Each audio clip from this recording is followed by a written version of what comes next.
Bismillahirrahmanirrahim. Assalamualaikum warahmatullahi wabarakatuh. Innal hamdalillah nahmaduhu wa nasta'inuhu wa nastaghfiruh wa na'udzu billahi min shururi anfusina wa sayyiati a'malina. May yahdihillahu fala mudilla lahu wa may yudlil fala hadiya lahu. Asyhadu an la ilaha illallah wahdahu la syarika lahu wa asyhadu anna Muhammadan abduhu wa rasuluh. Allahumma salli wa sallim ala nabiyyina Muhammad wa ala alihi wa ashabihi wa man tabi'ahum bi ihsanin ila yaumiddin. Qala Allah ta'ala fil Qur'anil Karim, ya ayyuhalladzina amanu taqullaha haqqa tuqatih wa la tamutunna illa wa antum muslimun. Ya ayyuhalladzina amanu taqullaha wa qulu qawlan sadida يصلح لكم أعمالكم ويغفر لكم ذنوبكم ومن يطع الله ورسوله فقد فاز فوزا عظيما فإن أصدق الحديث كتاب الله وخير الهدي هدي محمد صلى الله عليه وسلم وشر الأمور محدثاتها وكل محدثة بدعة وكل بدعة ضلالة وكل ضلالة في النار أما بعد.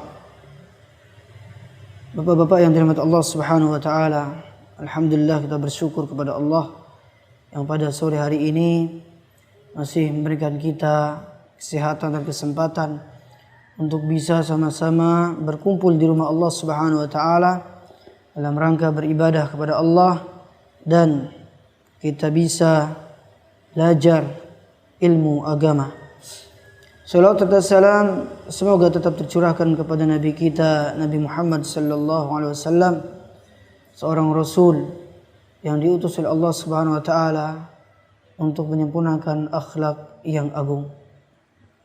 Dan tak lupa pula mari kita senantiasa meningkatkan ketakwaan kita kepada Allah Subhanahu wa taala, karena takwa merupakan sebaik-baik bekal yang harus kita bawa ke akhirat.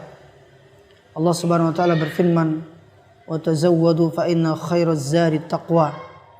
Berbekalah kalian karena sebaik-baik bekal adalah bertakwa kepada Allah Subhanahu wa taala. Jadi dengan takwa Allah akan berikan seseorang kemuliaan. Allah Subhanahu wa taala akan berikan seseorang kebahagiaan baik itu di dunia maupun di akhirat. Bagi siapa orang-orang yang tidak dimuliakan oleh Allah, berarti tidak ada takwa dalam dirinya. Seperti perkataan Al-Imam Asy-Syafi'i rahimahullah ta'ala, "Man lam ya'izzahu at-taqwa fala 'izza lahu." Barang siapa yang tidak dimuliakan dengan ketakwaan, maka tidak ada kemuliaan di dalam dirinya.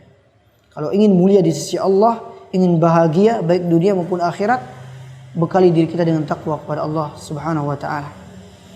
Seorang ulama pernah mengatakan, "Lastu ara as-sa'adah jam'ul mal, walakinna at-taqiyya huwa as-sa'id.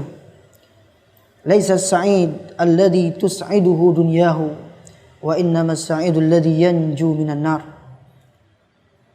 Tidaklah aku berpendapat, kata ulama ini, bahwa kebahagiaan itu bisa diraih dengan mengumpulkan banyak harta. Buktinya banyak orang yang banyak harta tapi gak bahagia. Akan tetapi orang yang bertakwa itulah orang yang bahagia. Orang yang bahagia bukanlah orang yang dibahagiakan oleh dunianya. Akan tetapi orang yang bahagia adalah orang-orang yang selamat dari api neraka. Bagaimana caranya supaya kita selamat? Perbanyak takwa kepada Allah Subhanahu wa ta'ala. Jamaah salat asar rahimani wa rahimakumullah. Tema kita pada kesempatan ini yaitu untuk apa engkau atau untuk apa umurmu engkau habiskan. Ya. Apakah untuk ketaatan kepada Allah ataukah untuk bermaksiat kepada Allah Subhanahu wa taala? Pertama, yang namanya kehidupan, bahwa kehidupan di dunia ini kehidupan yang sementara. Bahkan seorang manusia akan mengalami kehidupan di dunia ini mengalami 3 fase. Pertama disebut dengan at-tufulah, dia akan merasakan yang namanya masa kanak-kanak, at-tufulah. Yang kedua ada yang namanya ar-rujulah. Seseorang akan mengalami yang namanya masa muda, masa remaja, masa dewasa. Dan yang ketiga ada yang disebut dengan asyuyukhah. Seorang itu akan mengalami namanya masa tua. Setelah itu tinggal nunggu meninggal. Itu pun kematian tidak ada yang tahu. Terkadang Allah ambil ketika seorang masih kecil, ketika masih remaja. Terkadang juga yang tua diambil sama Allah Subhanahu wa ta'ala. Maka betul perkataan seorang ulama ya di dalam syairnya, tazawwad minat taqwa fa innaka la tadri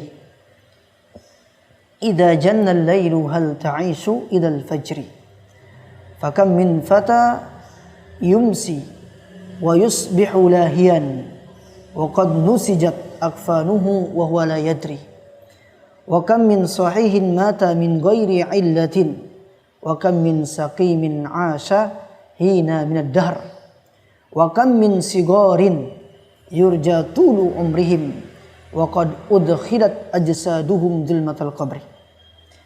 Berbekalah kamu dengan takwa, karena kamu itu tidak tahu, tidak bisa menjamin apakah masih bisa hidup sampai besok. Nggak ada yang tahu, Pak. Ya. Kemudian berapa banyak orang yang sehat tiba-tiba mati tanpa sebab. Berapa banyak para pemuda, para pemudi di waktu pagi dan sorenya sibuk tertawa, bersenda gurau, tapi ternyata dia sudah terbungkus kain kafan sedangkan dia nggak tahu. Nggak tahu dia meninggalnya kapan. Betapa banyak orang sehat tiba-tiba mati tanpa sebab. Betapa banyak orang sakit masih dikasih umur sama Allah. Ya. Kemudian betapa banyak anak kecil yang diharapkan umurnya panjang, tiba-tiba dia telah lebih dulu masuk liang kubur. Ini nasihat yang berharga dari seorang ulama supaya apa? Supaya kita ini lebih memanfaatkan lagi umur yang Allah berikan kepada kita. Ya, jangan sampai umur itu sia-sia digunakan untuk selalu bermaksiat kepada Allah Subhanahu wa taala. Apalagi kita lihat, kita saksikan pikiran-pikiran anak muda di zaman sekarang. Ada yang hidup tanpa tujuan, ada yang hidup tanpa cita-cita, ada yang hidup tapi dia ini hanya ingin bergaul saja, gak mau ibadah sama Allah, ingin bersenang-senang semata. Ada yang hidup hanya ingin memuaskan diri, ingin mencari kepuasan. Ada juga yang hidup hanya ingin memamerkan kekayaan. Ada yang hidup dan dia merasa hidupnya itu masih panjang. Dia merasa akan hidup selamanya di dunia ini. Akhirnya apa? Dia habiskan umurnya ya untuk berleha-leha. Padahal kata Rasulullah sallallahu alaihi wasallam di dalam sabdanya, "A'maru ummati baina sittina ila sab'ina sana." Umur umatku antara 60 sampai 70 tahun. Ya. Nah, kalau ada orang-orang yang diberikan umur lebih dari itu berarti bonus dari Allah. Kan ada orang yang umurnya lebih dari 70 tahun baru meninggal. Ada yang sudah 100 tahun baru meninggal. Itu berarti Allah masih sayang sama dia. Berarti itu bonus dari Allah Subhanahu wa ta'ala. Nah, orang-orang yang diberikan umur ini jangan sampai dia lalai dengan umur itu. Bukankah umur kita itu semuanya akan diminta pertanggungjawaban oleh Allah Subhanahu wa ta'ala. Ketika seorang masih muda, apa yang sudah dia gunakan masa mudanya itu? Ketika diberikan ya waktu kosong oleh Allah, diberikan kesenggangan, apa yang sudah dia lakukan?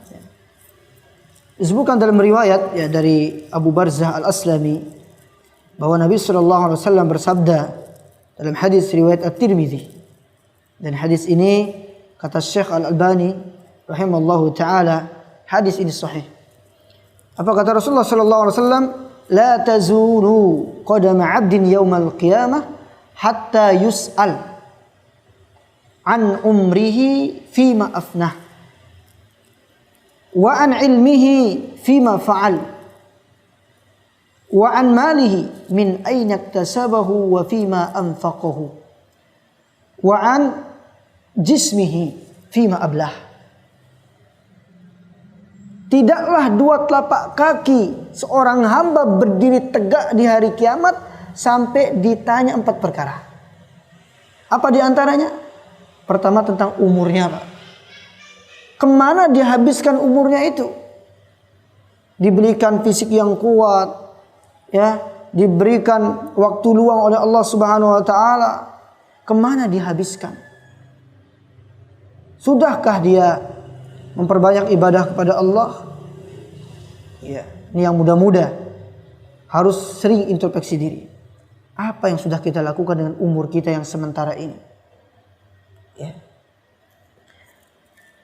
Kemudian wa an ilmihi fima fa'al. Tentang ilmunya. Apa yang sudah dia amalkan dengan ilmunya itu? Misalkan kita nuntut ilmu, apa tujuan kita nuntut ilmu? Apakah untuk pamer? Apakah supaya mendapatkan jabatan? Ataukah karena Allah? Ya, makanya Syekh Al-Utsaimin rahimallahu taala di dalam kitabnya Ta'zimul Ilmi itu memberikan definisi yang dimaksud ikhlas dalam belajar ilmu agama itu ada 4. Kata Syekh ya Al-Utsaimin hafizahullah, dia masih hidup ya. Syekh Al-Utsaimin hafizahullah. Dia mengatakan maksud ikhlas dalam belajar ilmu agama ada 4. Pertama, dia belajar ilmu agama untuk menghilangkan kebodohan dari dirinya sendiri. Itu tujuan kita belajar ilmu agama. Jangan sampai seorang belajar tapi selalu merasa bosan. Akhirnya dia nggak mau belajar lagi. Seharusnya umur kita ini habiskan untuk thalabul ilm. Kalau kita bercermin kepada ulama-ulama dahulu, mereka habiskan umur mereka untuk apa, Pak? Untuk ibadah, untuk menuntut ilmu, untuk mengajar. Ya, bahkan seorang ulama yang bernama Al-Faqih Salim bin Ayyub Ar-Razi. Ini seorang ulama. Di setiap nafasnya dia itu selalu belajar, membaca, mutola'ah, ya, kemudian dia mengajar. Pokoknya hidupnya itu selalu digunakan pada hal-hal yang bermanfaat. Ulama besar, ya. Bahkan ada ulama yang bernama Ala ibnu Raja, bisa dibaca dalam kitab Qimatuz Zaman Indal Ulama. Tentang pentingnya waktu menurut para ulama. Pengarangnya Abdul Fattah Abu Ghaddah. Apa kata Ala ibn Raja? Kanat ukhti tulaqimuni bi 30 sanah wa ana aktubul hadis. Dahulu saudariku selalu menyuapi aku, kata dia, selama 30 tahun. Bayangkan. Sedangkan aku sibuk menulis hadis. Ini ulama, Pak. Dia sampai nggak sempat makan dengan tangannya sendiri. Apa? Karena dia nggak mau waktunya ketinggalan begitu saja. Dia habiskan untuk ilmu. Dia menulis hadis. Ini ulama.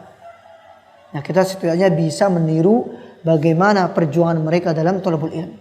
Gak mudah orang namanya belajar, itu butuh perjuangan. Habiskan umur kita ini untuk ilmu.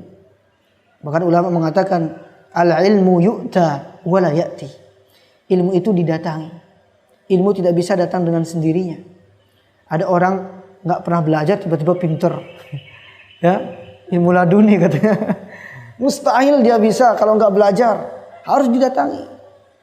Ya. Kalau kita bosan atau kalau kita lupa dengan ilmu itu, sering-sering lihat kitabnya para ulama. Bahkan Imam Ahmad itu pernah ditanya, wahai Imam, ma dawa'un nisyan? Apa sih obatnya lupa?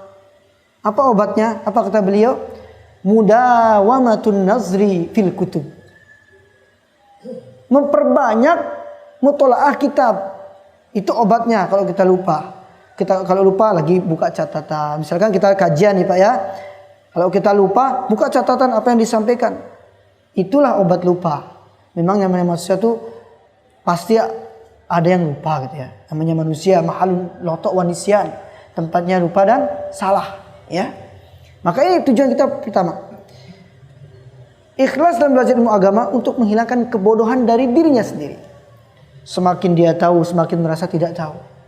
Semakin dia merasa bodoh. Bahkan Imam Asy-Sya'bi rahimahullahu taala di dalam sebuah kitab yang berjudul Tadhkiratus Sami' wal Mutakallim fi Adabil Alim wal Muta'allim, karangan Al-Imam Ibnu Jama'ah rahimahullah. Al-ilmu salasatu ashbar. Ilmu itu ada 3 tingkatan. Man dakhala shibral awal takabbar. Barang siapa masuk pada tahapan yang pertama, dia akan sombong. Dia merasa sudah bisa, nggak mau belajar lagi. Baru belajar sudah main tahdir sana sini. Baru belajar sudah menghujat sana sini. Seharusnya dia fokus nuntut ilmu. Dalami ilmu agama. Ya. Jangan sibukkan pada perkara-perkara yang tidak bermanfaat. Kemudian yang kedua, wa man dakhala shibra tsani tawadhu. Barang siapa yang masuk pada tahapan yang kedua, dia akan semakin tawadhu. Semakin tahu, semakin merunduk. Bukan semakin sombong, oh ini loh saya. Merasa dia paling hebat. Ini tingkatan ilmu. Yang ketiga, wa man dakhala shibra tsalis alima annahu la ya'lamu syai'a. Barang siapa yang masuk pada tingkatan yang ketiga, maka dia akan merasa bahwa dirinya tidak tahu apa-apa. Semakin belajar, semakin tidak tahu apa-apa. Inilah orang-orang yang ikhlas. Dia belajar murni untuk menghilangkan kejahilan di dalam dirinya. Yang kedua, maksud ikhlas dalam belajar ilmu agama, dia belajar ilmu agama untuk menghilangkan kebodohan dari orang lain. Tidak hanya dia saja yang bisa, tapi dia juga ngajarin ke orang. Ya. Orang yang nggak tahu dia dakwahi, tapi dakwahnya dengan lemah lembut. Ajarkan orang yang belum ngerti ilmu agama. Yang ketiga, dia belajar ilmu agama untuk menjaga ilmu para ulama. Itu tujuannya. Orang yang ikhlas betul-betul ingin menjaga ilmu para ulama.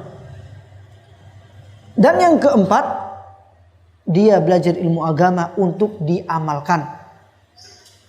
Karena apa? Orang yang punya ilmu tapi nggak diamalkan, ilmunya tidak bermanfaat. Begitu juga amal tanpa ilmu, amalnya nggak bermanfaat. Makanya seorang ulama mengatakan, ya, kalau nggak salah Mu'adz ibnu Jabal radhiyallahu anhu, al-ilmu imamul amal, wal amalu tabi'uhu. Ilmu itu pemimpin amalan. Seorang mau beramal harus berilmu dulu. Dan amalan itu merupakan pengikut dari ilmu. Ya. Bahkan ulama mengatakan al-ilmu syajarah wal amalu samrah. Innama yuridul ilmu bil amali. Ilmu itu ibarat pohon. Amalan ibarat buahnya. Seseorang menuntut ilmu tujuannya untuk diamalkan. Perhatikan di sini, seorang menuntut ilmu untuk diamalkan. Nah, inilah maksud ikhlas dalam belajar ilmu agama, kata Syekh Al-Utsaimin hafizahullah dalam kitabnya Ta'zimul Ilmi. Ya, jadi ilmu yang kita cari itu juga akan diminta pertanggungjawaban sama Allah. Kemudian apa lagi? Tentang harta. Dari mana dia dapatkan hartanya dan kemana dia infakkan hartanya itu? Apakah digunakan untuk ketaatan ataukah untuk kemaksiatan? Ya, maka bagi orang-orang yang memiliki kelebihan harta, manfaatkan harta itu untuk kebaikan. Misalkan untuk dakwah, untuk ya bantu orang-orang yang tidak mampu, untuk bantu pesantren dan yang lainnya, supaya apa? Kita tetap dapat pahalanya. Ya. Berikutnya wa an jismihi fi ma'ablah, tentang jasad. Apa yang dia gunakan dengan jasadnya itu? Jangan kira Allah nggak minta pertanggungjawaban, pasti akan diminta pertanggungjawaban. Ya, oleh karenanya ya jamaah yang dirahmati Allah Subhanahu wa taala, manfaatkanlah waktu yang Allah berikan kepada kita untuk kebaikan. Bahkan Rasulullah sallallahu alaihi wasallam menyebutkan dalam hadis dari Ibnu Abbas radhiyallahu anhuma, Nabi sallallahu alaihi wasallam bersabda, "Igtanim khamsan qabla khamsin." Igtanim khamsan qabla khamsin. Manfaatkanlah 5 perkara atau jagalah 5 perkara sebelum datang 5 perkara. Yang pertama, syababaka qabla haramika. Manfaatkanlah masa mudamu sebelum masa tua. Ada orang-orang yang diberikan masa muda, diberikan fisik yang kuat. Gunakan untuk kebaikan. Lebih-lebih digunakan untuk ilmu. Ya. Kemudian wasihataka qabla saqamika. Dan masa sehatmu sebelum datang masa sakitmu. Mumpung masih sehat, Pak. Karena nggak ada yang tahu, Pak. Orang sehat tiba-tiba meninggal. Ini bahkan cerita nyata ini. Ini teman kampus ya, orang Afrika. Baru habis nelpon keluarganya, ngabarin ya bahwa dia pas kebetulan di situ mahasiswa baru dapat mukafaah ceritanya. Nah, suaminya ini kan lagi senang-senangnya lah. Nelpon istrinya mau ngirim uang ke istrinya. Tiba-tiba ditabrak oleh mobil. Mobil nih, orang Arab kalau bawa mobil itu ngebut-ngebut. Langsung tabrak, mati. Mati di tempat. Padahal sehat badannya, Pak. Tiba-tiba mati ya dadakan. Karena ditabrak. Itulah yang namanya kematian. Maka masa sehat kita gunakan dengan sebaik-baiknya. Jangan pernah seorang bangga memiliki tubuh yang kuat, memiliki badan yang sehat, karena yang namanya sakit itu terkadang datang tiba-tiba. Terkadang orang nggak sakit meninggal. Ya. Kemudian wagina'aka qabla faqrika. Masa kayamu sebelum datang masa miskinmu. Ya, mumpung seorang itu punya kelebihan harta, habiskan hartanya di jalan Allah Subhanahu wa taala. Wa faragaka qabla syughlika. Masa luangmu, masa senggangmu, masa kosongmu sebelum datang masa sakitmu. Sebelum datang masa sempitmu. Ada orang dikasih waktu luang sama Allah, tapi suka menunda-nunda taubat. Atau disebut dengan at-taswif. Bukannya dia bertaubat sama Allah, tapi dia at-taswif, menunda-nunda taubat. Ya. Berarti orang seperti ini dia sering melupakan yang namanya kematian. Ya. Padahal seorang yang selalu sadar bahwa dirinya ini hidup sementara, ya, maka dia akan selalu bersegera untuk bertaubat kepada Allah Subhanahu wa taala. Bahkan Al-Imam Ad-Daqqaq rahimahullah pernah mengatakan, man aktsara min dzikril maut ukrima bi thalathah. Barang siapa yang sering mengingat yang namanya mati, dia sadar bahwa dia akan mati, maka dia akan dimuliakan dengan 3 perkara. Pertama, ta'jilut taubah. Dia akan segera bertaubat sama Allah. Dia sadar bahwa dirinya sementara di dunia ini, akhirnya dia segera bertaubat. Yang kedua, nasyatun fil ibadah. Rajin ibadah. Salatnya rajin, ya, baca Al-Qur'annya rajin, bersedekahnya juga rajin, ikut kajian ilmu rajin. Karena dia sering ingat kematian. Ya. Yang ketiga, qana'atul qalb. Hatinya akan selalu merasa puas, merasa cukup, merasa ridho dengan rezeki yang Allah berikan kepada dia. Apa yang dia makan dia syukuri. Ya. Begitu juga sebaliknya. Wa man nasyal mauta, barang siapa yang lupa sama mati, gak ingat sama yang namanya mati, dia akan uqiba bisalasah, dihukum dengan 3 perkara. Pertama apa? Kebalikan ta'jilut taubah, yaitu taswifut taubah. Orang yang lupa sama mati biasanya suka nunda-nunda taubat. Dia akan nunggu, oh nanti aja pas tua saja lah saya tobat. Oh nanti saja dah pas saya sudah pensiun saya tobat. Baru mau ke masjid. Alasannya sibuk kerja. Ya. Hanya nunda-nunda taubat. Itu pun kalau masih hidup. Kalau dicabut nyawanya gimana itu ya? Ya. Kemudian kasdun fil ibadah. Orang yang nggak pernah ingat mati ini biasanya malas ibadah. Sholat malas-malasan. Bahkan seorang muslim sholatnya bolong-bolong. Ada yang sholat setahun sekali padahal muslim. Ya. Ada Idul Fitri sama Idul Adha saja sholatnya. Ada yang sholat seminggu sekali, hanya sholat Jumat saja. Kemana dihabiskan umurnya? Ya, rugi orang seperti itu, Pak. Bahkan Rasulullah mengatakan, khairun nas man tala umruhu wa hasuna amalu, wa syarrun nas man tala umruhu wa sa'a amalu. Sebaik-baik manusia yang panjang umurnya, baik amalnya. Dan seburuk-buruk manusia, panjang umurnya tapi buruk amalnya. Semakin tua bukannya semakin tobat, malah semakin jauh dari Allah Subhanahu wa taala. Ya, berarti dia nggak pernah ingat mati.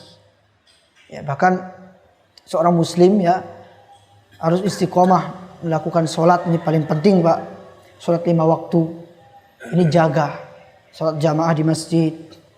Kalau ada orang-orang yang masih suka malas-malasan sholat, bahkan nggak pernah sholat berjamaah di masjid, apa kata Al-Imam Ibnul Qayyim Al-Jauziyah di dalam kitabnya Hukmu Tarikis Shalah, tentang hukum orang meninggalkan salat. Apa kata beliau? Fahadhi sittun fi sholatin min alamatin nifaq. Ada 6 perkara yang termasuk tanda kemunafikan dalam salat. Apa salah satunya? Nah, disebutkan oleh beliau. Yang pertama al-kaslu indal qiyam ilaiha. Suka malas untuk salat. Padahal dia fisiknya kuat, Pak. Alasannya jauh dari masjid. Bahkan ada yang rumahnya dekat masjid nggak pernah ke masjid. Alasannya sibuk. Ini tanda orang munafik. Ada kemunafikan dalam dirinya. Ya. Kemudian yang kedua, wa mura'atun nas fi fi'liha. Suka riya ketika sholat. Sholatnya ingin dipuji, ingin pamer, nggak pernah ikhlas mengerjakan sholat. Berarti ada tanda kemunafikan dalam hatinya. Yang ketiga, wa nakruha. Salatnya selalu cepat. Selalu kayak dikejar waktu gitu. Salatnya enggak pernah tumakninah, salatnya cepat sekali. Ya. Kemudian wa ta'khiruha, suka nunda-nunda salat. Ya, dia alasan sibuk hanya nunda-nunda salat. Yang kelima, wa qillatu dzikrillah fi fi'liha. Sedikit menyebut Allah ketika sholat. Pas sholat Allahu Akbar, nginget kerjaan, nginget apa gitu ya di rumahnya, baru keinget pas sholat, akhirnya nggak khusyuk sholat. Ya. Kemudian apa lagi? Wa takhalluf an jama'atiha. Tidak pernah sholat jamaah. Berarti dalam hatinya itu masih ada penyakit nifak. Maksudnya di sini nifak amali, ya, ada penyakit nifak di dalam hatinya. Maka ini perlu introspeksi diri, ya, yang misalkan ada seseorang yang masih sholatnya bolong-bolong, perbaiki dari sekarang, ya, mulai istiqomah sholat di masjid, sholat berjamaah di masjid, ya. Karena apa? Kita nggak tahu, Pak, kapan Allah mencabut nyawa kita. Ya. Maka waktu luang ini digunakan dengan sebaik-baiknya. Gunakan untuk ibadah kepada Allah Subhanahu wa taala. Kemudian Rasulullah mengatakan, wa hayataka qabla mautika. Waktu hidupmu sebelum masa matimu. Seorang hidup di dunia ini kehidupan yang penuh dengan senda gurau. Kehidupan yang penuh dengan permainan. Kehidupan yang banyak menipu manusia. Tapi banyak orang yang tertipu, Pak. Ya. Gara-gara dunia dia melalaikan akhiratnya. Padahal Allah jelas-jelas mengatakan, wabtaghi fima ataakallahu darul akhirah wa la tansa nasibaka minad dunya. Carilah kebahagiaanmu di akhirat dan jangan lupakan bagianmu di dunia. Kadang dibalik sama orang. Jangan lupakan kebahagiaanmu di dunia. Carilah kebahagiaanmu di dunia, jangan lupakan kebahagiaanmu di akhirat. Dibalik ayat ini. Akhirnya apa? Dia habiskan umurnya untuk cari dunia. Mengumpulkan harta dunia, akhiratnya ketinggalan. Temennya ngajakin kajian, dia nggak mau, alasannya sibuk. Diajakin ke masjid untuk sholat, alasannya sibuk dengan kerjaan. Hanya dia lebih mendahulukan dunia. Ya. Padahal sudah jelas-jelas ulama tabi'in itu Al-Hasan Al-Basri rahimahullah berpesan, ala inna dunya mudbirah wa inna dar al-akhirah muqbilah. Fakunu min abna'il akhirah wa la takunu min abna'id dunya. Al-yawmu 'amalun wa la hisab wa ghadan hisabun wa la 'amal. Ketahuilah sesungguhnya kehidupan dunia, kehidupan sementara, dan kita akan meninggalkan dunia itu. Dan ketahuilah sesungguhnya kehidupan akhirat, kehidupan yang abadi, dan kita akan berjumpa dengan kehidupan yang abadi. Maka jadilah kalian pengikut-pengikut akhirat. Apa maksudnya di sini? Supaya kita ini selalu taat beribadah kepada Allah Subhanahu wa taala, selalu melakukan perintah dari Allah Subhanahu wa taala. Jadi pengikut-pengikut akhirat, dan jangan menjadi pengikut-pengikut dunia, supaya kita tidak rakus dengan dunia, supaya kita tidak mementingkan dunia daripada akhirat kita. Kemudian beliau mengatakan, al-yawmu 'amalun wala hisab. Pada hari ini kita hanya bisa beramal, Pak. Kumpulkan amal sebanyak-banyaknya.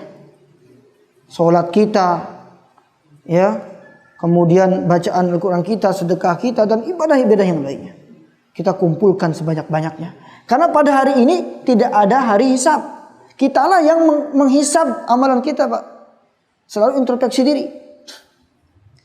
Ya, bahkan Umar bin Khattab radhiyallahu anhu pernah mengatakan, hasibu anfusakum qabla an tuhasabu wazinu a'malakum qabla an tuzanu.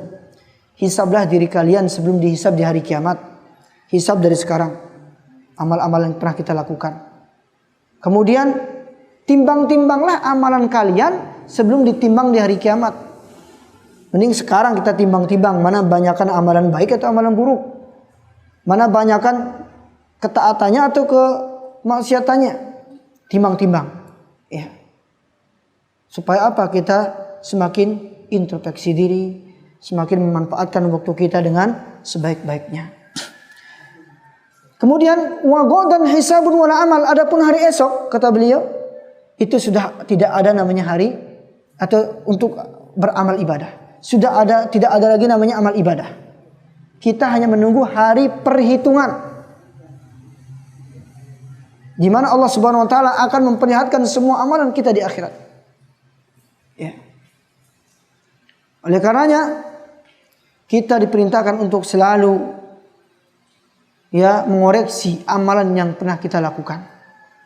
Bahkan, Pak, ya, kata ulama yaitu Al-Imam Al-Bisri rahimahullah, ada 4 hal yang harus kita khawatirkan selama kita hidup di dunia.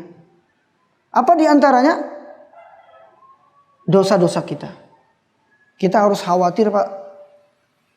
Apakah dosa kita ini sudah diampuni atau belum sama Allah? Makanya kita dianjurkan untuk selalu istighfar, bertaubat kepada Allah Subhanahu wa taala. Jangan sampai sekarang dia mengatakan taubat, besok kembali lagi. Ya. Bahkan dikatakan oleh ulama, minal kadhibi ayyakula astaghfirullah summa ya'ud. Cukuplah seorang itu dikatakan berdusta ketika sekarang dia beristighfar, oh saya mohon ampun sama Allah, summa ya'ud, kemudian besok mengulangi lagi. Itu kan namanya taubat mainan, itu namanya. Kalau mau taubat betul-betul taubat sama Allah Subhanahu wa taala. Ya. Jangan sampai diulangi lagi perbuatan itu. Ya, bahkan kata Al-Imam Ibnu Katsir, kalau kita betul-betul ingin bertaubat itu syaratnya ada 3. Pertama, an-nadam, sesali perbuatan itu. Kedua, al-azam ala alla ya'uda ila al-ma'siyah. Ketiga, tarkud dzunub, meninggalkan dosa itu. Bahkan ditambahkan yang keempat, ketika ini berkaitan dengan hak seorang manusia, maka kembalikan hak orang itu. Misalkan kita pernah menzolimi saudara kita, pernah mengambil hartanya secara tidak baik, maka Bagaimana cara taubatnya? Kembalikan hak dia. Ya. Ini cara taubat. Jangan sampai seorang bertaubat tapi ya taubatnya secara main-main. Diulang lagi. Ya. Seharusnya kita sebagai seorang yang beriman kepada Allah Subhanahu wa taala, ya kalau seorang berbuat salah, dia mungkin pernah menghabiskan umurnya untuk bermaksiat kepada Allah Subhanahu wa taala, maka ketika dia sudah hijrah, dia betul-betul meninggalkan semua yang pernah dia perbuat. Ya. Dia mulai ikut kajian-kajian ilmu, dia mulai yang merutinkan sholatnya. Ya, ini baru dikatakan orang yang betul-betul bertaubat. Ya. Bapak-bapak jamaah salat asar yang dirahmati Allah Subhanahu wa taala. Ada sebuah pesan dari seorang ulama juga, yaitu Ghanim bin Qais. Ya, bisa dibaca dalam kitab Hilyatul Auliya. Dan perkataan beliau ini dinukil dalam kitab Jami'ul Ulum wal Hikam karangan Al-Imam Ibnu Rajab Al-Hambali. Apa kata Ghanim bin Qais ini?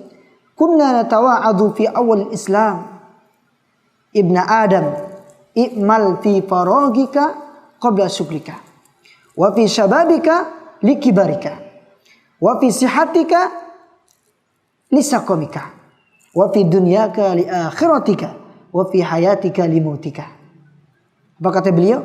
Di awal-awal Islam kami pernah saling menasihati. Ya, ini pentingnya kita saling menasihati Pak sesama saudara kita. Kalau ada saudara kita lalai, ayo kita nasihati. Ada yang malas-malasan, kita nasihati. Kita kunjungi dia supaya dia ikut lagi kajian. Ya. Kalau ada orang yang mulai dia futur, malas-malasan ke masjid, kita nasihati dia. Ya. Dahulu juga ulama saling menasihati, ya. Bukan malah mereka saling menghujat, bukan, tapi mereka saling menasihati, Pak. Saling menghormati, bahkan saling merangkul, saling menasihati. Apa kata ulama ini? Wahai manusia, beramallah di waktu senggangmu sebelum datang masa sibukmu. Mumpung masih ada waktu kosong, waktu luang. Ya. Beramallah di waktu mudamu sebelum datang masa tuamu. Ya. Karena ingat Pak, di 3 fase itu, pertama masa kanak-kanak. Namanya masa kanak-kanak itu kan biasanya kebanyakan mainnya, Pak ya, daripada seriusnya kebanyakan mainnya. Di masa muda seorang mulai, ya, harus punya rancangan hidup. Di masa dia remaja, ya, dan di masa muda itu Allah kasih fisik, dikasih fisik kuat, dikasih sama Allah. Seorang masih mampu untuk bekerja. Berbeda di masa tua. Di masa tua walaupun orang punya harta banyak, ya, tapi fisik nggak kuat. Di masa tua dia pengen bertaubat sama Allah tapi fisiknya sudah nggak kuat. Mau sholat ke masjid sudah nggak bisa jalan, sudah ada yang stroke, ya. Makanya di masa muda itulah gunakan. Jangan sampai seorang banyak alasan, oh saya nih nanti aja dah pas pensiun aja saya mau rajin ke masjid. Pas sudah tua akhirnya dia nggak bisa jalan, gimana? Ya, nggak kuat lagi fisiknya. Ya, itulah kehidupan. Namanya kehidupan itu terus bertahap. Makanya Allah katakan laqad khalaqnal insana fi kabad. Sesungguhnya manusia itu kami ciptakan, ya, bersusah payah. Memang betul Pak. Seorang itu diciptakan bersusah payah. Dari kecil sampai dewasa sampai dia tua, ya. Dan semuanya akan mengalami perubahan. Yang sehat akan berubah jadi sakit, yang muda jadi tua, yang rambutnya hitam jadi beruban. Ya. Yang dulunya bisa jalan, tiba-tiba nggak bisa jalan. Yang habis kehidupan ada kematian. Itulah namanya kehidupan. Dan ingat, di dunia nggak ada namanya bersantai-santai. Di dunia tidak ada namanya bersantai-santai yang hakiki, ya. Dia sampai gak mau beribadah kepada Allah Subhanahu wa taala, hidupnya mau enak terus. Padahal Al-Imam Ahmad bin Hanbal rahimahullah ketika ditanya oleh seorang dari Khurasan, apa kata orang ini? Ya Aba Abdillah, qasadtuka min Khurasan as'aluka an mas'alah. Wahai Abu Abdullah, aku ini datang dari Khurasan, ingin bertanya kepadamu tentang suatu masalah. Apa kata Imam Ahmad? Sal, tanyalah. Apa kata orang ini? Mata yajidul abdu ta'mar rohah. Wahai Imam, kapan sih seorang hamba itu merasakan nikmatnya istirahat? Apakah dengan tidur, lelap? Apakah itu namanya istirahat yang sebenarnya? Apa kata Imam Ahmad? Inda awwali qadamin yada'uha fil jannah. Seseorang itu akan merasakan nikmatnya istirahat ketika dia menginjakkan kaki pertama di surga. Di situ istirahat kita yang sebenarnya, Pak. Adapun di dunia orang bisa tidur mungkin ya, itu kesenangan yang semu. Istirahat yang sementara itu, Pak. Dan kita akan mengalami nikmatnya istirahat ketika seorang berada di surganya Allah. Ya, disitulah akan merasakan nikmatnya kehidupan. Bapak-bapak jamaah salat asar yang dirahmati Allah Subhanahu wa taala. Ketika manusia hidup di dunia, dia habiskan umurnya untuk bermaksiat kepada Allah Subhanahu wa taala. Dia tidak pernah mau menjalankan syariat-syariat Allah Subhanahu wa taala. Mereka ini adalah orang-orang yang tidak punya rasa syukur. Padahal Allah berikan semuanya kepada kita. Allah berikan tubuh. Allah berikan kita ruh. Allah berikan kita rizki. Allah berikan anak bagi yang sudah punya anak. Semua Allah kasih. Nah, mana bentuk syukur manusia ini kepada Allah? Nah, padahal kan ulama pernah mengatakan kalau kamu mendapatkan kenikmatan, jaga nikmat itu dengan sebaik-baiknya. Nikmat apa saja? Idza kunta fi ni'matin far'aha fa innal ma'asi tuziru ni'am wa hudha bi ta'ati rabbil ibad wa rabbul ibad sari'un niqam. Apabila engkau mendapatkan kenikmatan, nikmat apa saja ini, maka jaga nikmat itu dengan sebaik-baiknya. Dengan apa kita menjaganya? Dengan bersyukur. Syukur gak bisa hanya dengan lisan saja. Syukur itu bisa dengan lisan, dengan hati kita, dengan anggota badan kita. Misalkan kita dikasih nikmat oleh Allah nih, nikmat sehat, nikmat kesempatan, nikmat rizki. Tunjukkan rasa syukur kita kepada Allah. Kerjakan sholat 5 waktu, kerjakan puasa Ramadan, kerjakan haji bagi yang punya kemampuan, ya, dan ibadah-ibadah yang lainnya. Gunakan waktu kita untuk belajar ilmu agama, ya, itu kita gunakan. Jangan sampai dia kufur nikmat terhadap apa yang Allah berikan kepada dia. Ya. Dan terkadang orang diberikan nikmat, tapi dia malah kufur nikmat. Jangan salahkan Allah ketika Allah mencabut nikmat itu. Mungkin sekarang gak diambil nikmatnya, tapi nanti lama-kelamaan Allah ambil. Mungkin diambil dari nikmat sehatnya dulu. Terkadang ada yang diambil dari nikmat hartanya, diambil sama Allah. Kadang anaknya diambil sama Allah untuk menguji orang ini, karena dia gak pernah bersyukur kepada Allah Subhanahu wa taala. Perhatikan perkataan ulama ini, fa innal ma'asi tuzilu ni'am. Orang-orang yang selalu melakukan kemaksiatan itu bisa menghilangkan nikmat Allah satu persatu. Nah, memang ada sih orang yang rajin bermaksiat tapi rezekinya lancar terus. Ada orang yang rajin ke masjid, rajin taklim, tapi seret terus rezekinya. Kadang ada orang bertanya seperti itu, Ustadz, ini ada orang gak pernah sholat, tapi kok dia itu hidupnya itu kok enak sekali gitu. Hartanya terus dia bertambah. Jangan tertipu dulu. Itu merupakan istidraj. Istidraj. Ketika seorang hamba diberikan kenikmatan kemudian dia bermaksiat kepada Allah, ketahuilah sesungguhnya itu merupakan istidraj, adab yang tertunda. Allah tunda dulu nih. Mungkin Allah menginginkan dia bertaubat. Nah, kalau dia tetap seperti itu, nah baru Allah akan ambil satu persatu, Pak. Betul, itu maksiat menghilangkan nikmat Allah satu persatu. Wa khudha bi ta'ati rabbil ibad. Hapuslah semua kemaksiatan itu dengan taat sama Allah. Misalkan yang dulunya pernah melakukan kesyirikan, sudah tahu tauhid yang benar, sudah hijrah, maka tinggalkan kesyirikan itu. Yang dulunya pernah mungkin melanggar syariat-syariat Nabi Muhammad SAW, dia sudah hijrah, sudah tahu ilmunya, tinggalkan semuanya itu. Ya. Yang dulunya pernah mungkin ninggalin sholat, akhirnya dia bertobat kepada Allah. Dia berusaha untuk menjaga sholatnya. Seperti inilah kita ketika kita hidup di dunia ini.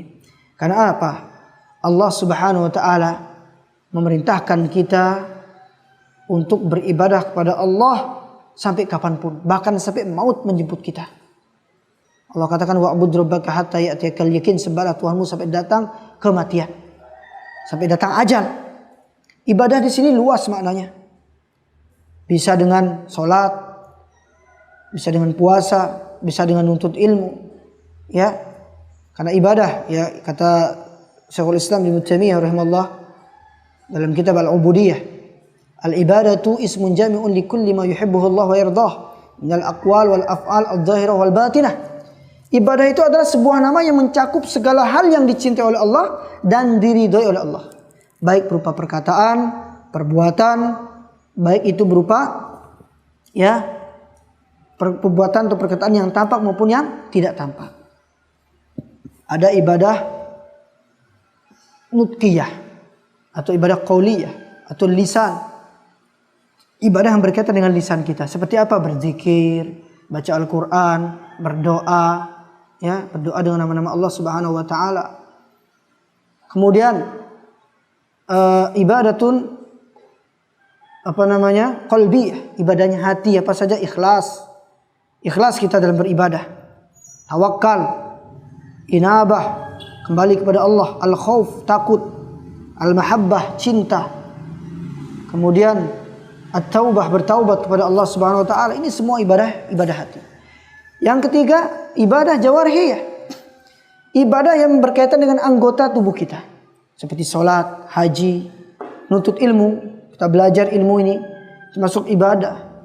Nah, seharusnya umur yang kita miliki gunakan untuk melakukan ibadah-ibadah ini. Rutinkan zikir kita, bacaan Quran kita, ya, kemudian kajian ilmu itu harus istiqomah, dan ibadah-ibadah yang lainnya.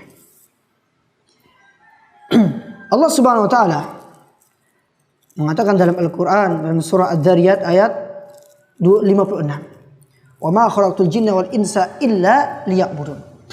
Dan tidaklah aku menciptakan jin dan manusia melainkan agar mereka menyembahku, kata Allah. Kita diciptakan di dunia ini tujuannya apa? Untuk ibadah sebenarnya.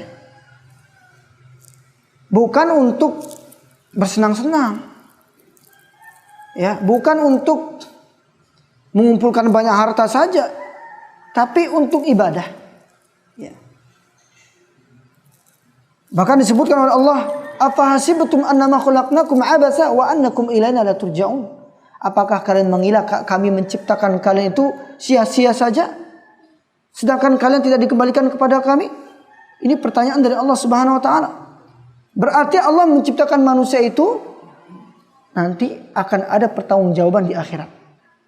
Berarti ditugaskan untuk apa? Untuk ibadah sama Allah. Kalau ada manusia-manusia yang tidak pernah mau beribadah kepada Allah Subhanahu wa taala, apa kata ulama?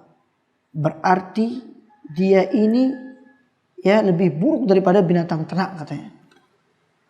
Seperti perkataan Qatadah rahimahullah.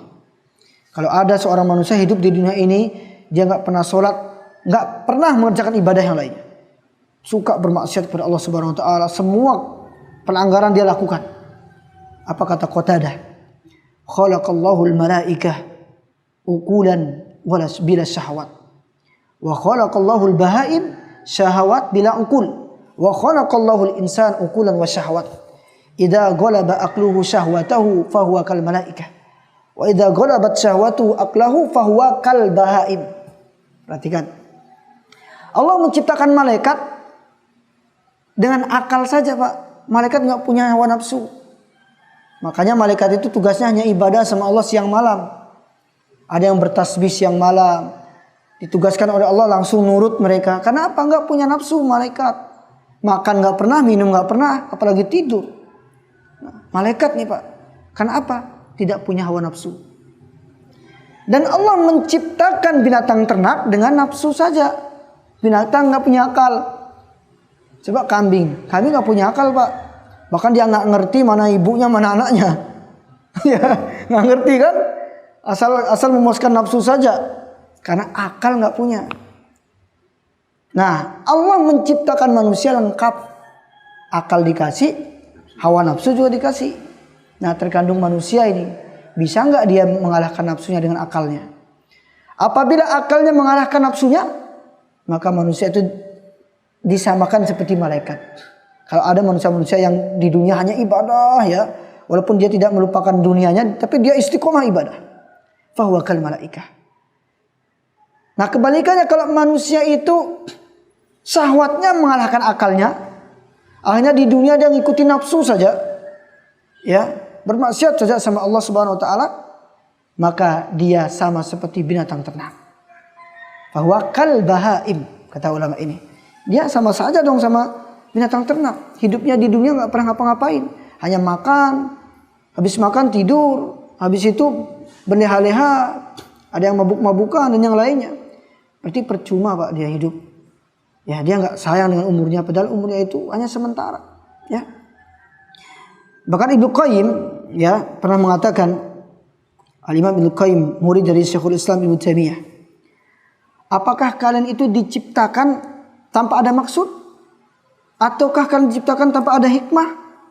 Ataukah kalian diciptakan untuk tidak beribadah kepada Allah dan juga tanpa ada pembalasan? Semuanya akan dibalas oleh Allah Subhanahu wa taala. Ya. Bahkan Allah katakan ayasabul insanu ayyutruka sudah. Apakah manusia itu mengira bahwa mereka akan ditinggalkan begitu saja? Tidak. Ya. Semua akan diminta pertanggungjawaban. Bahkan Imam Syafi'i rahimahullah taala mengatakan la yu'mar wa la yunha. Apakah manusia diciptakan di dunia ini tidak diperintahkan dan tidak dilarang? Allah sudah jelaskan semuanya. Mana yang diperintahkan, mana yang dilarang. Ya. Kemudian dia mengatakan la yusabu wa la yu'aqab. Apakah mereka diciptakan tanpa diberikan pahala ataukah tanpa diberikan balasan siksa? Semuanya akan dimintai pertanggungjawaban oleh Allah Subhanahu wa taala. Maka dari itu, sisa umur kita gunakan dengan sebaik-baiknya. Jangan sampai seorang itu menyesal nanti. Ya, ketika dia sudah tidak mampu untuk beribadah, baru dia nyesal. Coba saya dulu masih muda, saya rajin. Ya, coba saya dulu masih muda, rajin saya nuntut ilmu. Mungkin tidak seperti ini saya. Ya, mungkin sudah walaupun waktu belum terlambat ya. Selama seorang itu masih hidup, gunakan kesempatan itu dengan sebaik-baiknya. Dan tinggalkan perkara-perkara yang tidak bermanfaat dalam hidup kita. Karena sesungguhnya tanda baiknya keislaman seseorang ketika dia meninggalkan perkara yang tidak bermanfaat baginya. Rasulullah bersabda, min husni islamil mar'i tarkuhu ma la ya'nih. Di antara baiknya keislaman seseorang ketika dia meninggalkan perkara-perkara yang tidak bermanfaat. Mulai sekarang kita introspeksi diri. Kalau ada teman-teman yang tidak mendatangkan manfaat bagi kita, dalam tanda kutip ini bukan berarti manfaat dari segi harta, bukan. Maksudnya manfaat kebaikan. Kalau ada teman yang ngajakin kita untuk bermaksiat, misalkan untuk main judi, untuk minum minuman keras, untuk berzina dan yang lainnya, maka jauhi. Seperti perkataan Malik bin Dinar rahimahullah taala, kullu jalisin la tastafidu min khaira fajtanibhu. Setiap pertemanan yang tidak mendatangkan manfaat bagimu, tidak mendatangkan kebaikan bagimu, fajtanibhu, jauhi. Siapapun itu, cari teman-teman yang baik. Supaya apa Pak? Kita bisa semakin istiqomah dan tidak menyia-nyiakan waktu kita. Ya. Karena apa?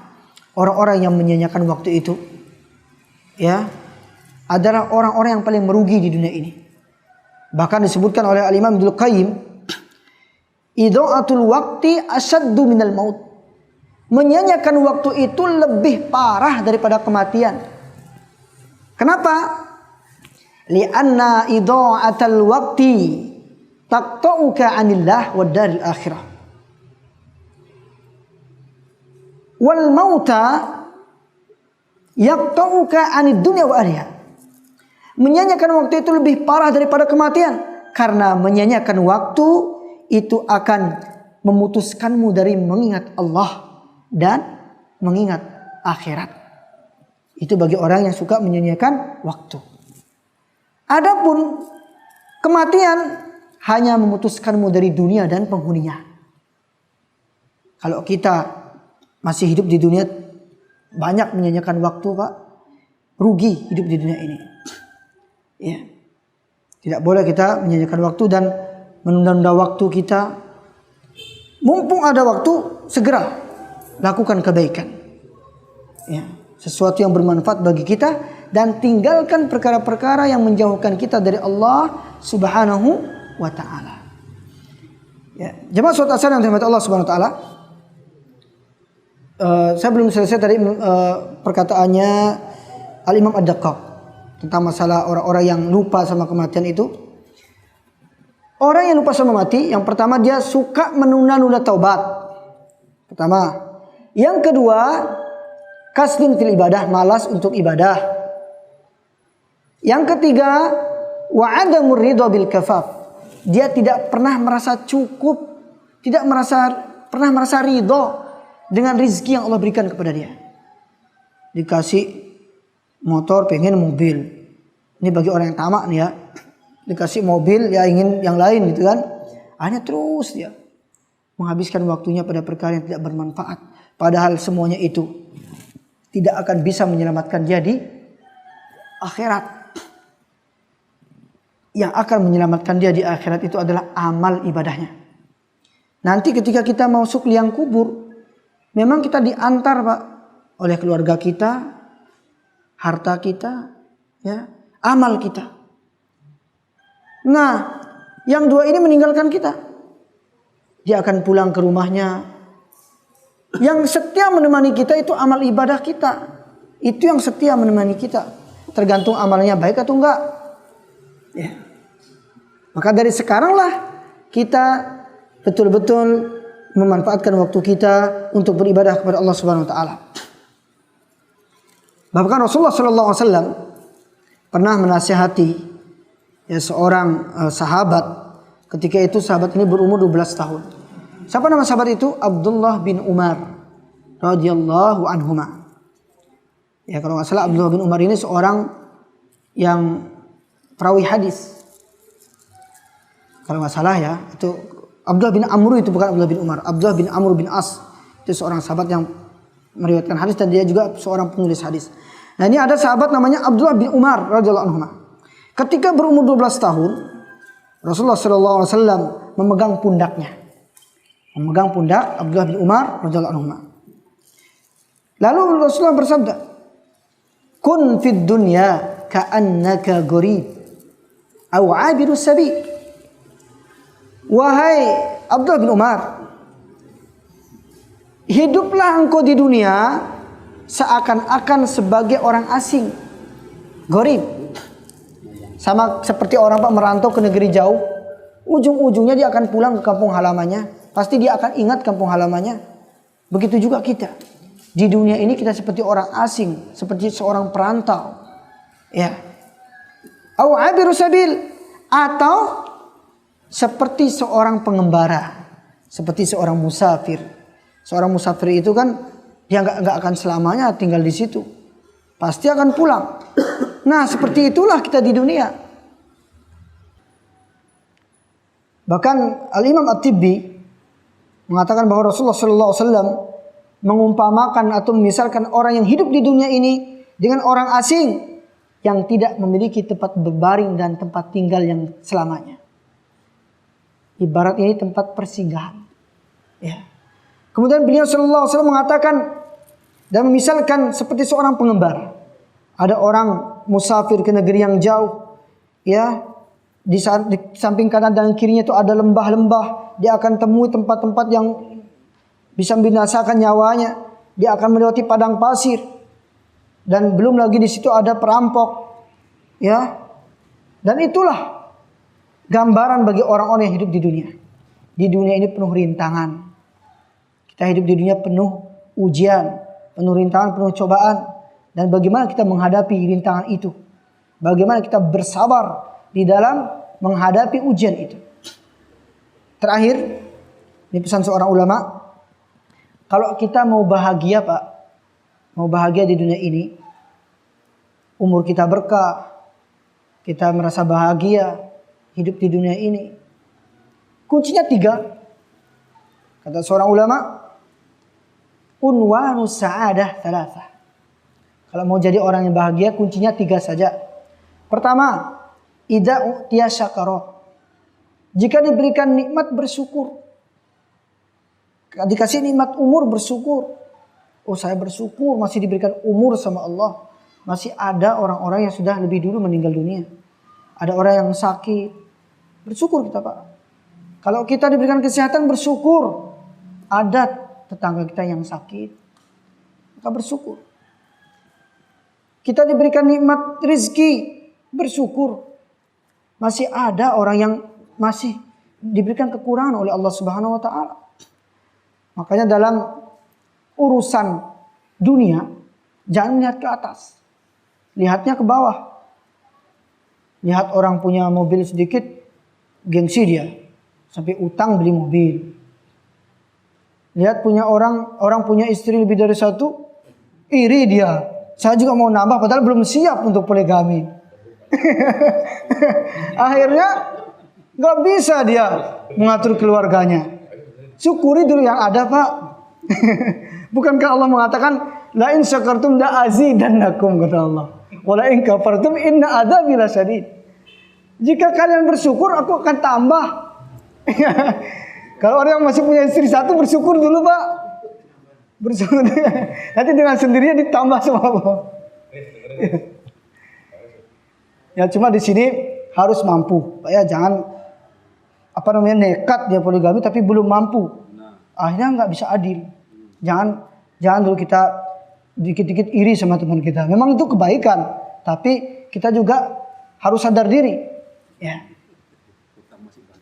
Iya. Seperti itu. Ya intinya bersyukur Pak ya. Apa yang Allah kasih kita bersyukur. Bahkan Al-Imam Asy-Syafi'i rahimahullah ta'ala pernah mengatakan, idza kunta dza qalbin qanu'in fa anta wa malikud dunya sawa'u.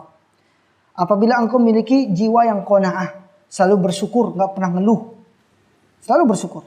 Maka engkau dengan raja dunia sama saja. Walaupun orang punya rumah yang mewah sekali. Dibandingkan dengan orang ini dia bersyukur. Dan orang yang ini tidak pernah bersyukur. Itu jauh dia lebih baik. Lebih bahagia hidupnya. Ya. Maka Rasulullah sallallahu alaihi wasallam mengatakan, "Man asbaha minkum mu'afan fi jasadi, aminan fi sirbi, wa 'indahu qutu yaumi, fa ka'annama hizat lahu ad-dunya bihadafiriha." Barang siapa yang di waktu paginya dia itu sehat badannya. Pas pagi-pagi langsung segar badan. Kemudian aminan fi sirbi, merasa aman di dalam dirinya. Para ulama mengatakan aminan fi sirbi ini banyak definisinya. Ada yang mengatakan aminan fi nafsihi, aman dalam dirinya, nggak dikejar-kejar orang. Kemudian aminan fi malihi, aman dalam hartanya, hartanya halal, halalan thayyibah, ya tidak dikejar-kejar utang, aman dalam hartanya, nggak dicuri sama orang. Aminan fi maskanihi, aman di tempat tinggalnya. Aminan fi ahlihi, aman di keluarganya. Aminan fi tariqihi, aman ketika di jalan, nggak ada hambatan. Kemudian aminan fi suqihi, ketika berada di pasar dia aman. Aminan fi markabihi, aman ketika berada dalam kendaraan. Pas naik mobil nggak ada halangan, lancar sampai tujuan. Kemudian apa kata Rasulullah sallallahu alaihi wasallam? Wa indahu qutu yaumi. Dia punya makanan yang bisa dimakan pada waktu itu. faka'annama hizat lahu dunya bihadzafiriha. Seakan-akan dia itu memiliki dunia beserta isinya. Cukup dengan apa? Syukuri saja dulu apa yang Allah kasih kepada kita. Ya. Sekarang yang penting kita masih hiduplah di dunia ini Pak ya, masih dikasih umur lah sama Allah. Ya, walaupun kita makan apa adanya, syukuri. Ya. Kemudian apa lagi kalau kita ingin bahagia? Wa idza batuliya sabara. Ketika diuji sabar. Diuji apa saja? Diuji harta, diuji dari penyakit, diuji dari ketakutan, diuji dari kekurangan harta, kekurangan jiwa. Harus sabar. Memang dunia penuh ujian. Bahkan para nabi saja ujiannya berat. Lebih berat daripada kita, Pak. Tapi mereka tidak pernah mengeluh. Kemudian apalagi? Wa idza adnaba istaghfara. Apabila seorang berbuat dosa, istighfar. Insya Allah bahagia, Pak. Insya Allah umurnya berkah. Ya, dia akan bisa bahagia di dunia ini. Ya, mungkin itu saja yang bisa saya sampaikan. Ya, mudah-mudahan apa yang saya sampaikan bermanfaat bagi kita semua. Kalau ada mungkin pertanyaan dari jamaah, saya persilahkan.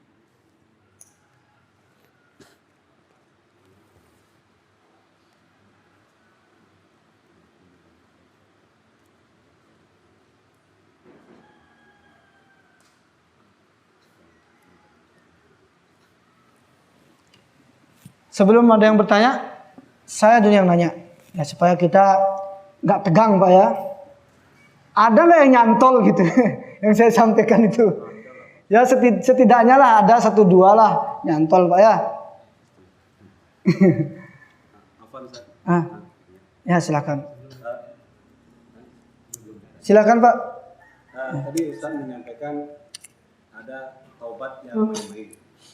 Itu apabila hari ini dia bertobat, besok dia mengulangi dosanya lagi.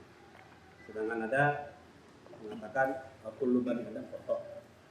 Yang sebaik-baiknya yang bersalah adalah yang sering bertobat. Ini seolah-olah bertentangan. Bagaimana penjelasannya? Ya. Terima kasih atas pertanyaannya. Pertama, manusia itu memang tempatnya salah dan lupa. Al-insanu mahallul khata' wa nisyan. Manusia tempatnya salah dan lupa. Kemudian dalam hadis juga disebutkan kullu bani adam khata' wa khairul khata'ina tawwabun. Semua anak Adam pernah melakukan kesalahan.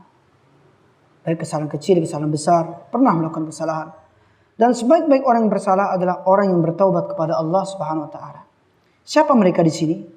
Yang dimaksud dengan at-tawwabun, itu kata para ulama, at-tawwabun hum ar-raja'un ila Allah, atau ar-raja'un al-ma'siyah ila ta'ah, atau ar-rijalun ar-raja'un minal ma'siyah ila ta'ah. Mereka adalah orang-orang yang kembali dari maksiat menuju pada ketaatan. Namun taubatnya di sini bukan hanya sekedar taubat begitu saja. Dia betul-betul taubatan nasuha. Allah katakan ya ayyuhalladzina amanu tubu ilallahi taubatan nasuha. Wahai orang yang beriman, bertaubatlah kepada Allah dengan taubatan nasuha. Yang dimaksud dengan taubatan nasuha seperti yang saya sebutkan tadi, kata Al-Imam Ibnu Katsir rahimahullahu taala, syaratnya ada 3. Pertama, an-nadam, menyesali dulu perbuatan itu. Walaupun seorang berbuat salah, tapi taubatnya main-main, itu tetap diampuni sama Allah selama dia bertaubat ketika itu. Diampuni sama Allah. Namun kalau dia bermaksiat lagi, ya, akhirnya hatinya semakin berkarat, hatinya semakin mati. Ya memang Allah ampuni dosanya, tapi kalau dia berbuat dosa lagi, nah Allah catat ya amal keburukannya. Ya, jadi intinya kalau orang bertaubatlah dengan sebenar-benar taubat. Jangan sampai taubatnya main-main, itu namanya dia berdusta, berbohong kepada Allah Subhanahu wa taala. Kadang Pak, orang yang sudah hijrah pun hatinya bisa berbolak-balik. Karena setiap manusia itu pernah punya salah, siapapun itu. Ya. Dan ini tugas kita semua. Mari kita saling mengingatkan, siapapun itu pernah berbuat salah. Dan kita harus pandai-pandai mencari udzur untuk saudara kita. Dia salah nih, carikan udzur. Bukankah disebutkan dalam perkataan seorang ulama ya, innal mu'min ya man talabal ma'adir wa innal munafiq atau wa innal fajir ya man talaba az-zallat. Orang yang beriman itu adalah orang-orang yang selalu mencarikan udzur untuk saudaranya. Saudaranya salah. Ya, kemudian dia cari udzur yang lain. Oh, mungkin dia khilaf, mungkin dia tidak sengaja. Bukan malah dia itu menjatuhkan temannya atau yang lainnya. Ya. Dan orang munafik atau orang fajir itu adalah orang-orang yang selalu mencari-cari kesalahan orang. Namanya manusia nggak ada yang sempurna Pak di dunia ini. Semua pernah salah. Kita pernah salah. Ya, baik sama istri kita, anak kita, atau sama tangga kita, sama orang tua kita. Mungkin kita pernah berbuat salah. Baik yang disengaja ataupun yang tidak disengaja. Ya, namun perbuatan itu jangan sampai diulangi kembali. Seperti itu. Wallahu a'lam bishawab. Pak Ustaz, ini ada pertanyaan dari pemirsa. Iya. Ini Ana masih, Assalamualaikum Ustaz, Ana masih belum paham tentang makna gorib secara istilah yang dijelaskan oleh Antum. Ya. Mohon penjelasannya sekaligus contoh ketika dikaitkan dengan kondisi saat ini yang seperti apa yang dibilang gorib. Ya, terima kasih. Gorib itu bisa bermakna asing. Bisa artinya seorang perantau. Nah, sama seperti dalam hadis disebutkan, badal Islamu goriban wa sayaudu goriban fatuba lil ghuraba. Islam itu mulai dalam keterasingan dan akan kembali dalam keadaan asing. Karena disebutkan dan sungguh beruntung bagi orang-orang yang asing. Siapa mereka? Orang-orang yang betul-betul ya memperbaiki keadaan umat. Mereka adalah orang-orang yang istiqomah di atas sunnah, menegakkan tauhid, menegakkan kebenaran. Itulah orang-orang asing. Misalkan Pak, kita di suatu masyarakat, kita mendakwahkan kebenaran, mendakwahkan tauhid, kemudian ada orang yang memusuhi kita. Itulah orang asing. Ya, bisa maknanya seperti itu. Atau bisa juga gorib. Ini artinya seperti perantau. Ya, misalkan kita berada di tempat yang jauh Pak, kita kayak orang asing. Belum kenal siapa-siapa. Ya, itu perantau. Dia juga akan terasa asing. Ya, baru tahu di daerahnya itu kita nggak punya keluarga, nggak punya teman. Kita akan memulai cari teman, mulai asing dulu. Nah, itulah maksudnya gorib. Ya, seperti itu. Wallahu a'lam bishawab.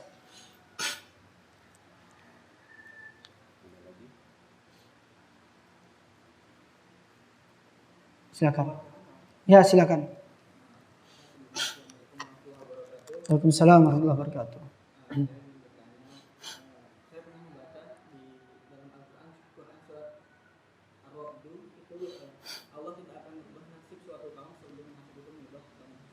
Terus saya juga pernah membaca di hadis riwayat ketika lu dihidupkan takdir sudah tertulis, takdir sudah ditentukan. Ya. Maksud dari ayat dari Al-Quran itu sama hadisnya itu kayak gimana? Tolong menjelaskan. Ya, terima kasih atas pertanyaannya. Takdir, masalah takdir ya. Takdir ini merupakan ketetapan Allah, ketentuan Allah Subhanahu wa taala. Bahkan Allah Subhanahu wa taala mengatakan, sesungguhnya aku menciptakan manusia itu sesuai dengan qadar, dengan takdir. Jadi manusia sudah ditetapkan takdirnya oleh Allah Subhanahu wa taala. Dari manusia itu lahir atau dari di alam rahim, Allah sudah perintahkan malaikat untuk mencatat ya 4 perkara. Pertama ya tentang rizkinya. Kemudian salah satunya juga tentang dia apakah menjadi orang bahagia atau orang yang sengsara. Itu sudah dicatat oleh Allah atau oleh malaikat, ditugaskan oleh Allah Subhanahu wa taala. Nah, dalam masalah takdir ini ada takdir yang memang sudah ditetapkan oleh Allah dari sejak Lauhil Mahfuz. Allah sudah catat di Lauhil Mahfuz. Ya, ini takdir yang tidak bisa dirubah. Seperti apa? Kematian. Kalau orang sudah ditetapkan mati oleh Allah, itu takdirnya. Berarti di Lauhil Mahfuz sudah ditulis sama Allah. Ya, kematian. Kemudian jodoh. Ya.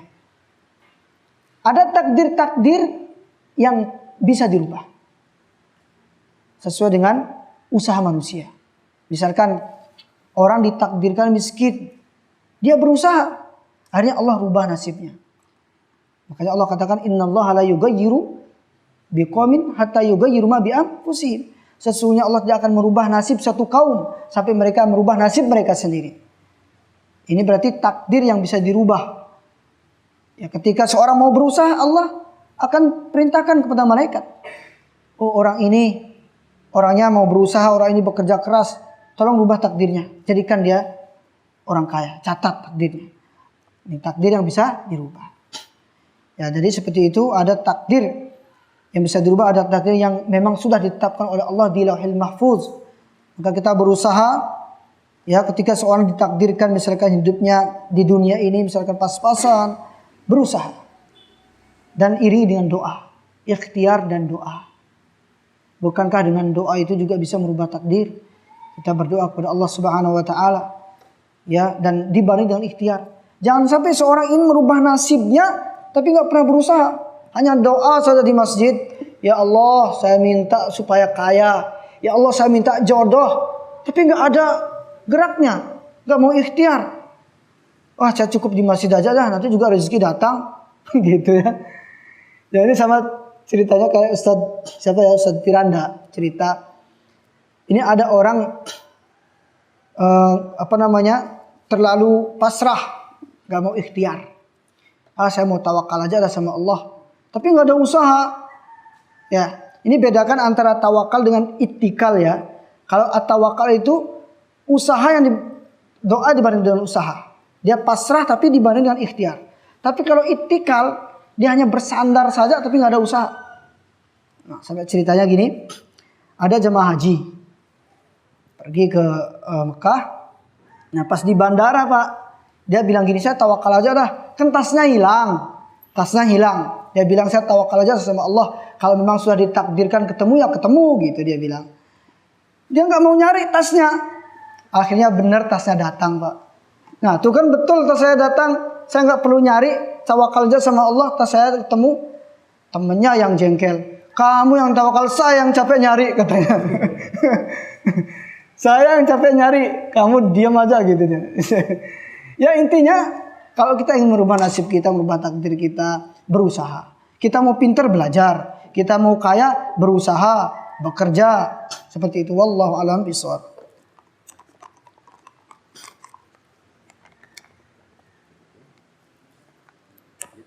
Sudah? Ya. Kalau waktu sudah habis, ya mudah-mudahan apa yang kita sampaikan bisa bermanfaat bagi kita semua dan bisa kita amalkan dalam kehidupan kita sehari-hari. Wassallallahu ala sayyidina Muhammad wa ala alihi wa sahbihi ajma'in. Subhanakallahumma wa bihamdika asyhadu an la ilaha illa anta astaghfiruka wa atubu ilaik. Wassalamualaikum warahmatullahi wabarakatuh.